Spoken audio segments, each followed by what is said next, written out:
오늘 설교 제목은 뭐죠? 여기 써 있잖아요. 너희는 너를 누구라 하느냐. 개역개정에는 이렇게 번역이 되어 있고 공동 번역에는 이렇게 나와 있습니다. 예수께서 이번에는 그러면 너희는 나를 누구라 생각하느냐 하고 물으셨다. He said to them, but who do you say that I am? 너희들은 나를 누구라고 하느냐. 예수님께서 어느 날 제자들에게 물으신 거예요. 기적을 행하시고 사람들이 웅성웅성하니까 사람들이 도대체 나를 누구라 그러냐. 그러니까 제자들이 대답하죠. 엘리야라고 합니다. 세례 요한이 돌아왔다고 합니다. 선지자 중에 한 사람이라고 합니다. 그때 예수님이 그러면 너희들은 나를 누구라고 하느냐. 그때 베드로가 아주 멋진 신앙 고백을 하죠. 뭐라고 고백을 해요? 주는 그리스도시요 살아계신 하나님의 아들입니다. 이 대목에 나오는 장면이에요. 제가 오늘 이 말씀을 너희는 나를이 아니라 너희는 너를 누구라 하느냐 이런 제목으로 말씀을 나눠보고자 합니다. 이 다음에 예수님의 행적이 어떻게 되냐면요. 21절 말씀을 보면 이때부터 예수 그리스도께서 자기가 예루살렘에 올라가 장로들과 대제사장들과 서기관들에게 많은 고난을 받고 죽임을 당하고 제3일에 살아나야 할 것을 제자들에게 비로소 나타내시니라 이렇게 말합니다. 이걸 잘 생각해 보면 예수 그리스도께서 이 땅에 오신 목적을 실천하시려고 하는데 그 전에 제자들이 당신에 대해서 올바른 이해를 가지고 있는가를 확인해 보았다라고 생각해 볼 수 있죠. 왜냐하면 다른 사람들이 어떻게 말하는가가 그렇게 중요하진 않았을 거예요. 하지만 당신의 제자들이 예수님 당신을 하나님의 아들이요 그리스도로 인식하고 있는가, 예수님의 정체성을 깨달았는가 하는 것은 예수께서 십자가의 사역을 시작하는 데에 중요한 요인이 되었다라고 생각해 볼 수 있는 거죠. 그럼 너희는 너희를 누구라 하느냐 라고 묻는다면 이건 왜 중요할까요?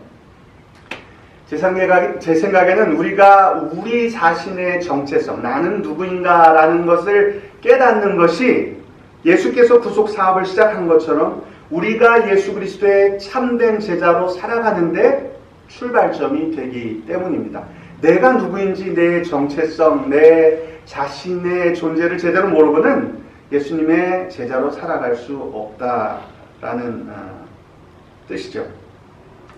그래서 오늘은 주변 상황, 대통령 선거, 코비드 이런 거보다 내 자신에게 관심을 갖고 내가 과연 예수 그리스도의 마음을 품고 그분의 제자로 살아가기에 합당한 존재인지 스스로에게 관심을 집중시키고 바라보는 시간이 되었으면 합니다. 우리들은 내가 누구인지를 어떻게 하면 가늠해 볼 수 있을까? 제가 간접적으로 세 가지를 말씀을 오늘 드릴 거예요. 첫 번째, 내가 누구인지 아는 방법은 내가 누구와 공감하고 누구와 동일시하는가를 살펴보는 것이다. 여러분 오늘 시혹스 게임이 몇 시예요? 아무도 모르시네. 몇 승 몇 패예요? 증명이 됐습니다. 여기는 시혹스의 광패는 없는 거로. 지금 7승 3패고 오늘 몇 시라고 하면 제가 여러분들을 속여서 아닙니다. 오늘이 아니라 월요일 날 있습니다. 이렇게 하려고 했는데 아무도 대답을 안 하셨어요. 자기 팀이 이기면 한 주를 기분 좋게 시작해서 보내고요. 시옥스가 지고 나면 월요일부터 기분이 찜찜해요. 그래서는 기분이 별로 안 좋아요. 2015년에 뉴잉글랜드 팀하고 해서 슈퍼볼에서 마지막 1야드를 남기고 슈퍼볼을 거머쥐는 순간 어떻게 됐어요? 그만 패스 한 공이 인터셉트 당해가지고 제가 그때 통역하러 다니면서 항상 그 ESPN하고 박스 스포츠를 채널을 클래식하고 세 가지를 왔다 갔다 하면서 듣거든요. 그 후로 2달 동안 제가 라디오를 틀지도 않았어요.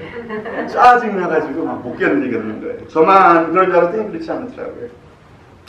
이렇게 내가 누구의 팬이 되느냐에 따라서 그 사람들이 좋으면 내가 좋고 그 사람들이 실패하면 내가 실패한 것 같고 단순한 모자나 범퍼 스티커가 아니라 풀세트로 갖춰 있고 이렇게 팬이 된다는 것은 그들과 공감하고 성공과 실패 또 그들의 모습과 나를 동일시하는 과정으로 보여질 수 있습니다.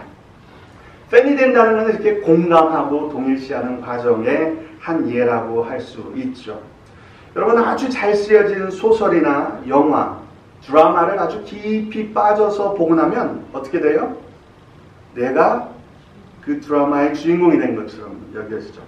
어쩜 내 마음속에 들어왔다 나갔는지, 내 마음을 그렇게 잘 표현을 하는지, 구구절절 오르는 말만 하고 그런 경험을 하지 않습니까? 심지어 주인공이 나쁜 역할, 악역일 때도 어떤 때는 저 사람이 왜 저러는지를 이해할 것 같고, 야, 나 같아도 저랬겠다 하는 공감하게 되는 경우가 생기게 됩니다. 오래된 말이지만 여러분, 베르테르 효과라는 걸 기억하시나요? 베르테르 효과. 유명인 또는 평소 선망하거나 존경하던 인물이 자살할 경우 유명인이 자신과 비슷한 어려움에 처해 있던 것을 느꼈을 때 심리적으로 더 큰 영향을 받고 유명인과 자신을 동일시 여겨 유사 방식으로 잇따라 자살하는 현상을 베르테르 효과라고 합니다. 좀 기억이 나지 않으세요? 젊은 베르테르의 슬픔을 보고 그 소설의 주인공을 보고 사람들이 공감하고 동일시했던 현상으로 지금도 젊은 특별히 아이돌이나 이런 사람들이 자살을 하게 되면 많은 청소년들이 따라서 자살을 하는 현상이 발생하곤 합니다. 이렇게 내가 누구의 팬이 된다거나 누구와 마음을 동일시하고 공감할 때 그 모습이 바로 나의 모습을 반영하고 있다라고 생각할 수 있는 거예요. 내가 누군지 잘 모르겠는데 내가 어떤 드라마를 보고 그 모습에 내가 깊이 공감을 한다면 내가 지금 그런 상황, 그런 모습, 그런 심리 상태를 가지고 있다라는 것을 알 수 있다는 뜻이죠. 이것은 동시에 내가 하나님을 어떻게 바라보고 어떻게 이해하는지도 알려줍니다. 여러분, 제가 두 가지 비유를 드릴 테니까 한번 보세요. 탕자의 비유 잘 아시죠? 탕자의 비유, 첫째 아들과 둘째 아들과 아버지가 등장하는데 이 탕자의 비유를 처음 들으시고 제일 먼저 느끼는 감정이 어떤 감정이에요? 제가 예를 두 개를 드릴게요. 첫째, 그 큰아들 진짜 억울하고 짜증나겠다. 아버지가 좀 불공평하네. 첫 번째. 두 번째, 아버지는 진짜 끝까지 참아주시는구나. 그 인내와 은혜와 사랑이 진짜 풍부한 분이구나. 그럼 어떤 생각이 먼저 드셨어요? 1번 아니면 2번? 1번 한번 손을 살짝 저만 보이게. 2번 손을 살짝. 야, 대다수의 비겁한 분들이 손을 안 드셨습니다. 저는 1번부터 들어요. 2번을 이해하는 데는 제가 노력해서 그래서 이런 말씀하시고 그렇겠구나 싶은데 제일 먼저 드는 생각은 그럼 큰아들은 뭐야? 그러면 실감나잖아요. 저 위에서는 요만한 것도 안 하다가 그냥 저 나쁜 놈이 돌아오니까 막 잔치를 벌이고 아버지 해도 너무하는 거 아닙니까? 이런 마음, 이런 생각이 든다는 게 금방 닿죠. 저는요. 여러분들은 안 그러죠. 두 번째 비 한번 말씀드릴게요. 아침 일찍부터 가서 일한 일꾼이 있고 오후 늦게 막차를 타고 들어가 일한 일꾼이 있죠. 마지막 일한 일꾼에게 약속한 페이를 지급을 하고 그래서 앞에 있는 사람들이 저 사람 늦게 봐서 몇 시간 일도 안 했는데 저 정도 주니까 나는 더 받겠구나. 근데 주인이 어떻게 해요? 딱 똑같은 액수를 지급하고 내가 선하다고 너희가 나를 악하다. 이 얘기 아시죠? 그럼 이 얘기를 들으면 다 첫째, 와 대박, 오후 늦게 일하는 사람 기분 정말 좋겠다. 얼마나 고마워할까 라는 생각이 먼저 드세요? 아니면 그럼 더 일찍 나와서 일하는 사람들은 뭐야? 불공평하네. 이 생각이 먼저 드세요. 1번, 와 대박. 손 들어보세요. 제가 포기했어요. 대답을 잘 안 하시니까. 저는 두 번째 생각이 먼저 일단 들어요. 그러니까 그거는 저는 그 사람의 마음에 더 공감한다는 뜻이죠. 그리고 자기도 모르게 자기를 동일시합니다. 그러나 전에 예전에 설교에서 말씀드린 것처럼 우리들 중에는 큰 아들이 없어요. 우리들은 다 작은 아들이고 맨 나중에 일하러 들어간 존재거든요. 이 이야기를 들으면서 내가 그거를 공감하고 동일시를 잘 못하는 거죠. 근데 내가 어떤 상황에, 어떤 사람에, 어떤 마음에 더 공감하느냐에 따라 내가 하나님을 어떻게 바라보느냐를 반증해 주고 있다는 뜻입니다. 만약에 내가 큰아들 같고 아침부터 일한 일꾼 같고 그 마음에 먼저 공감한다면 나는 하나님은 정의로운 존재야, 하나님은 공평한 존재야 된다는 강한 믿음을 가지고 있는 거예요. 그러나 이 말을 듣고 야, 하나님이 정말 은혜롭고 용서해 주시고 오래 참으시고 그런 존재구나 라고 느낀다는 것은 하나님이 사랑의 하나님, 오래 참으시는 하나님, 그런 하나님이 내 마음속에 쉽게 들어올 수 있다는 뜻이죠. 한국은 물론 반대인 경우도 있어요. 내가 하나님을 이렇게 보기 때문에 반대의 모습이 더 나온다는 거죠. 그러나 중요한 것은 뭐냐면 내가 성경 인물도 그렇고 세상 살아가는 모습도 그렇고 누구와 공감하고 나를 동일시하고 있는가, 내가 왜 저 사람의 마음에 그렇게 마음이 쓰이지, 이것을 잘 살펴보면 지금 나라는 존재가 어떤 존재인지를 내가 스스로 생각하는 것보다 더 정확하게 표현해 줄 수 있다라는 뜻입니다. 요즘 특히 누구와 공감하고 동일시하는가를 살펴보는 것은 내가 어떤 사람인가에 대한 것에 대해서 생각보다 훨씬 많은 것들을 알려줄 수 있다. 이해가 되셨죠? 두 번째, 내가 나에 대해서 아는 방법을 말씀을 드릴게요. 내가 누구인지 아는 두 번째 방법은 내가 누구의 편에 서 있는지를 깨달아 아는 것입니다. 내가 누구 편인가 하는 거예요. 여러분 혹시 이렇게 지금도 그러죠? 어디 가면은 니하오 이렇게 인사 안 해요? 그러면 안 해요? 요즘은 여기 이 동네는 없어요. 이 동네는 저는 한국 분들이 많아졌어요. 어디 동양인 별로인데 없는 데 가면 제일 먼저 그러죠. Are you Chinese? No. 그럼 뭐라 물어요? Are you Japanese? No. 그러면 요즘은 그래도 한국이 참 많이 알려졌죠. 외모로 봐서는 구분이 잘 안 돼요. 저희들 중에도 딱 보면 한국 사람인 것 같은 얼굴 모양도 있고. 저는 어때요? 전에 일본 친구가 보면 일본 사람 같아요. 구분이 잘 안 되잖아요. 여러분 한국 사람하고 일본 사람하고 딱 있는데 쉽게 구분하는 방법은 뭘까요? 일본 사람은 작고, 네? 일본 사람은 조금 작죠. 키가요? 그렇지 않은 경우도 많죠. 제 생각은 그거보다 많아요. 한국하고 일본하고 하는 축구 경기를 탁 틀었어. 한국이 골을 넣었어요. 와 하는 사람은 일본 사람, 한국 사람. 그죠? 실망하는 사람은 일본 사람. 왜냐하면 그 상황이 딱 되면 누구의 편인가가 분명해지고 그 정체가 드러나게 된다라는 뜻이죠. 너무 당연한 얘기지만 쉽게 이해가 되죠. 이 말씀을 드리기가 참 조심스럽긴 하지만 얼마 전에 미국 대통령 선거가 있었습니다. 그렇죠? 나는 누구를 지지하는가?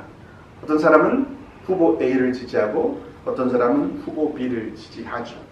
그것은 정치적인 자유이고 아무런 잘못이 없고 문제가 없습니다.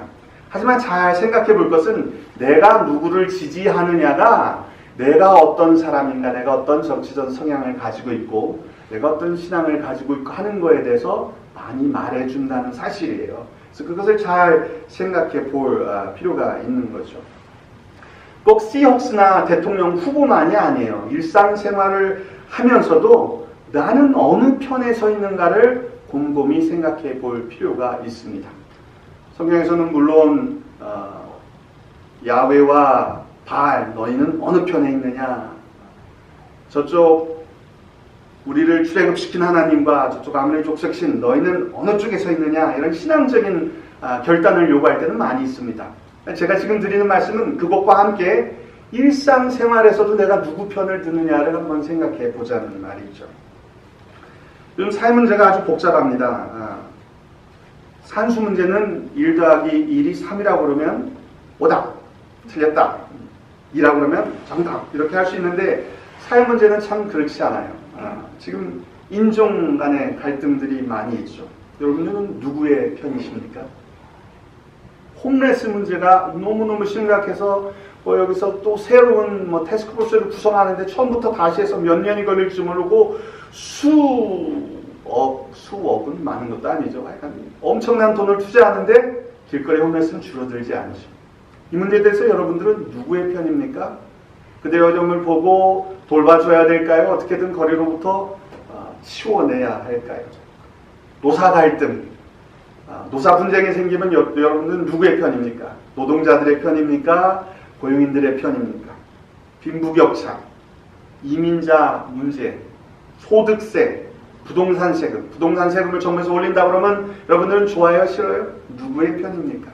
한번 생각해 볼 만한 문제라는 거죠. 왜냐하면 내가 이런 문제에 대해서 어느 편에 서 있느냐가 나는 이런 사람이구나 라는 것을 스스로에게 깨닫게 해줄 수 있다는 뜻입니다. 너무 심각하게 받아들이시는 것 같아요. 과정은 어렵지만 논리는 분명하죠. 네, 분명한 일입니다. 이거는 또한 내가 어떤 신앙관, 신학, 신관 이런 것들을 가지고 있는지도 보여줍니다.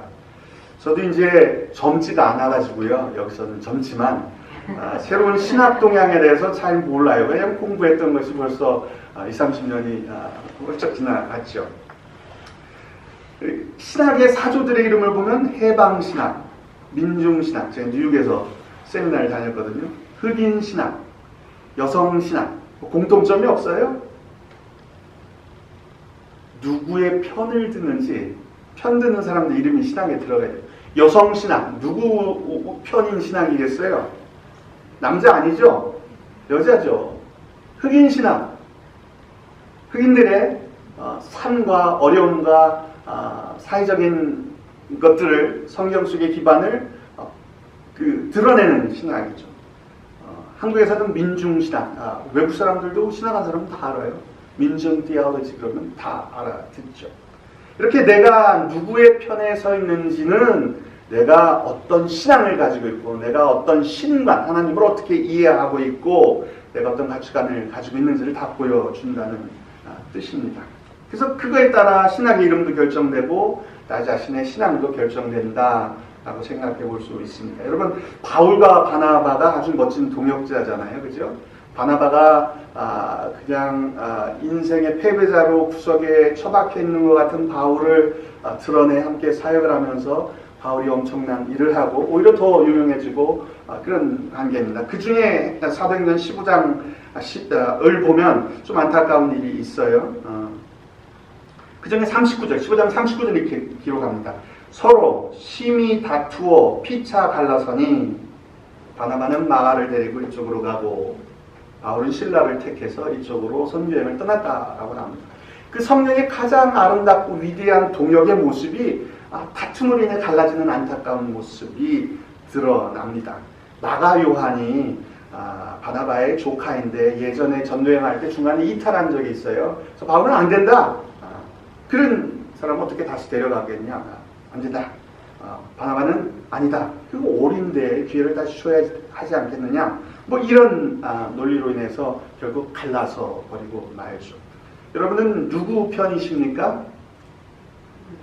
바울과 바나바 누구 편이세요? 대답을 꼭 안 하셔도 됩니다. 이때는 용감하게 하셨네. 바울과 바나바의 성격뿐만 아니라 그들의 신앙관도 보여줘. 바울은 목표 성취를 중시하는 스타일이 아닐까 싶습니다. 바나바는 그보다 인간 혹은 인간관계를 중시하는 스타일이 아닐까 저 혼자 생각을 해보는 거예요. 잘못한 것은 분명한 대가를 치러야 된다라고 바울은 원칙적인 생각을 한 반면 용서와 세컨 찬스, 재기의 기회를 주어야 된다라고 바나바는 믿은 것 같아요. 혹시 친인척 비리가 있었을지도 모르겠어요. 조카라 그렇게 생각을 했는지. 바나바의 모습은 비능률적으로 보일 수 있고 바울의 모습은 비인간적으로 보일 수도 있어요. 물론 마지막에 바울이 마가를 내게 데려와라 유익한 자라라고 해서 인생의 원숙한 모습을 보이긴 하지만 그게 누구 편이냐, 제가 편가르려는 것이 아니라 내가 누구 편인가에 누구 편에 서 있는가는 내가 어떤 사람이고 내가 어떤 사고방식을 가지고 있고 나의 신앙관, 내가 하나님을 이해하는 방법도 잘 살펴보면 알게 해준다는 거죠. 여러분, 예수님은 누구의 편이었습니까? 좋은 나라, 나쁜 나라? 좋은 나라, 우리 편, 이렇게 대답하지 마시고요. 성경에 보니까 마태복음 11장 19절이나 누가복음 7장 34절을 보면 예수님의 별명이 나오는데 그것은 세리와 죄인의 친구라고 사람들이 그렇게 불렀다는 뜻이에요. 누구 편이라고요? 세리와 죄인. 그 당시에 죄인의 편인데 죄인의 가장 큰 대표되는 게 세리와 창기라고 성경은 기록을 하고 있거든요. 예수님께서는 죄인의 편이다. 여러분, 예수님이 죄의 편, 악의 편이었을까요? 아니죠. 분명히 정의와 선의 편이셨는데 사람들에 대해서만큼은 죄인의 편이었다라는 것을 알아야 할 것입니다. 예수님은 항상 그리고 분명하게 부와 권력, 사회적 성공, 물리적 힘, 군중의 인기와는 정반대 편에 서 계셨다는 사실을 아셔야 합니다. 지금은 교회가 잘 나가고 교황이 추기경이 옷을 입은 게 그렇게 화려할 수가 없고 그들의 한마디면 그냥 선거의 판국이 뒤집히는 판이지만 우리 주님 예수 그리스도께서는 단 한 번도 부와 권력, 사회적 성공, 물리적 힘, 군중들의 인기와 야합하는 것으로부터 정반대 대척점에 서 계셨다는 사실을 우리들은 항상 잊지 말고 명심해야 할 것입니다. 나는 누구의 편에 서 있는가를 살펴보는 것은 내가 현재 누구인지를 잘 말해주고요. 내가 예수님과 같은 편에 서게 된다는 것은 내가 앞으로 어떤 방향으로 나가야 될지를 우리들에게 알려주는 것입니다. 나를 아는 방법에 대해서 두 가지 말씀드렸습니다. 첫 번째는 이때는 전부 다 신권사님을 쳐다보면 돼요. 첫 번째는 뭐예요? 내가 누구인지를 아는 첫 번째 방법은 내가 누구와 공감하고 동일시하는가를 살펴보는 것입니다. 두 번째는요? 내가 누구의 편에 서 있는 내가 누구의 편에 서 있는가를 잘 반추해 보는 것입니다. 세 번째, 내가 누군지를 아는 세 번째 방법은 내가 지금 무엇을 쫓아가고 있는가를 살펴보는 것입니다. 옛날에는 여자들이 남자를 쫓아가는 그런 일이 있었나요? 그때는 그런 일이 거의 없었던 것 같은데 맨날 젊은 남자들이 여자 꽁무니만 쫓아다닌다고 그랬잖아요. 요즘은 그렇지 않은 것 같아요. 여자도 좋으면 먼저 적극적으로 표현을 하기도 하고 그런 것 같아요. 뭐를 이렇게 쫓아다닌다라는 표현을 아시죠?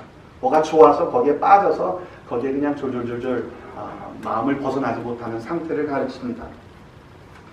가끔 안타깝게도 성도님들 중에서 아무개 목사가, 아무개 전도사가 참된 하나님의 종이다, 하나님의 예언을 한다 라고 해서 쫓아다니기도 합니다.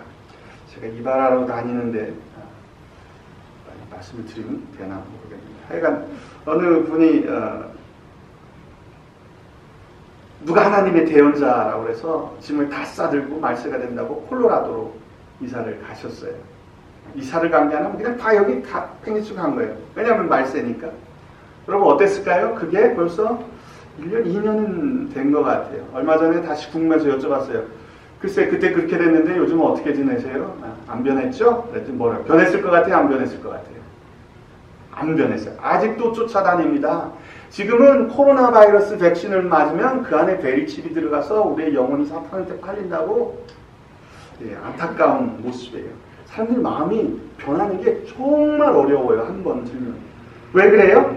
쫓아가는 거예요. 하나님의 종이다. 참된 하나님의 종, 대언, 예언, 직통계시, 막 비밀, 성경 열쇠 막 이런 말이 나오면 빠져 들어가는 거예요. 한번 빠져 들어가면 아무리 세상이 바뀌어도 다르게 해석을 하지 포기를 하지를 않습니다.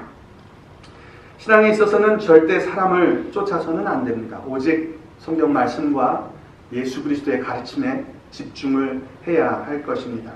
여러분 시대에 잘 나가는 유명한 아주 존경받던 기독교의 교회 지도자들의 치부가 하루아침에 만천하에 공개되는 일이 어디 한두 번이에요.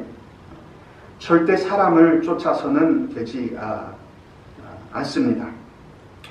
우리가 쫓아다니는 이렇게 사람뿐만이 아니에요. 관심사도 있습니다. 저는 주식 뉴스가 나오면요 전혀 관심이 없어요. 근데 만약에 주식 투자를 한 분이 있다 그럼 어떨까요? 매일 찾아볼 거 아니야. 올라갔네, 떨어졌네, 거기에 따라 기분이 올라갔다 내려갔다 하죠. 저한테 그 시간은 아무 의미가 없는, 그 시간이 나오면 싹 패스하는 시간이거든요. 왜냐하면 사람들이 어떤 관심사를 가지고 무엇을 쫓으며 살아가느냐에 따라서 삶의 형태가 바뀐다는 뜻이죠. 참 무서운 말인데 이런 말이 있어요. 미국 사람들이 하는 말이에요. Mom always says to put on clean underwear in case you are in an accident. 그런 말 들어보셨어요? 라디오에서 많이 하더라고요. 너무 엄마가 할 말이 아니잖아요. 또 언제 교통사고 나서 네 모습이 드러날지 모르니까 속옷 잘 갈아입고 다니라고 어떤 옛날 풋볼 선수가 맨날 그 얘기해요. 우리 엄마가 맨날 그 얘기했다고. 무슨 뜻이에요? 우리가 보이지 않는 부분이 어느 순간 갑자기 사람들에게 드러날지 알지 못하니까 잘 준비해라, 이런 뜻이죠. K-뷰티가 유행이래요. 한국 화장품, 한국 화장법이 좀 유명해진 모양입니다. 그러나 우리가 신경 쓸 것은 K-뷰티가 아니라 inner beauty, 우리의 속사람이 언제 만천하에 공개될지 모르니까 속사람을 항상 가꾸고 점검하며 살아가야 된다라는 것을 보여주는 거죠. 무엇인가를 마음에 품게 되면 그것을 쫓게 되고, 그것을 쫓다 보면 그것을 닮아가게 됩니다.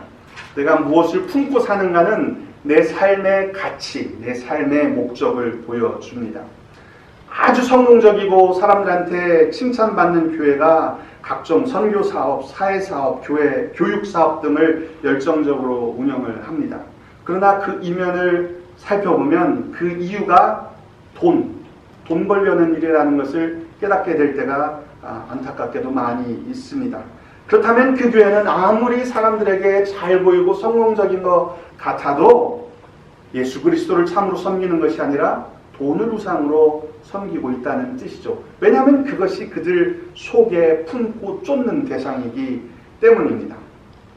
개개인도 마찬가지예요. 겉으로는 고상한 가치관을 가지고 고상한 말과 언행을 유지한다고 해도 그 속에 가장 큰 관심이 돈이고 부를 쫓는 것이라면, 이러한 삶은 하나님을 섬기는 것과 물질을 섬기는 것 절대 같이 할 수 없다고 그랬습니다. 그 중에 어떤 거예요? 물질을 섬기는 삶을 살고 있는 것이 너무 자명하잖아요. 그러니까 내가 무엇을 품고 무엇을 쫓아가며 살고 있는가를 살펴보는 것은 나에 대해서 본질적인 것을 말해주게 됩니다. 예수 그리스도는 빌립보서 2장 5절에 사도 바울이 고백한 것처럼 너희 안에 이 마음을 품으라. 누구의 마음이에요?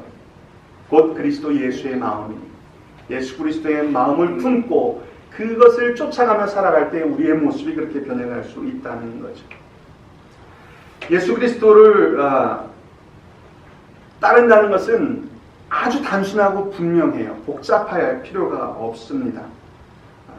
그것을 제쳐두고 비밀이니 하나님의 새로운 계시니 하는 속칭 주의 종들을 쫓아다녀서는 안 됩니다. 더군다나 물질 지상주의에 가득 차 있는 이 세상에 물들어서 돈만 보고 따라가서도 절대 안 될 것입니다. 만약에 그렇게 산다면 우리들의 모습은 딱 그 이상도 아니고 그 이하도 아닌 그냥 물질을 따라 사는 삶일 뿐이기 때문입니다. 결론을 맺겠습니다.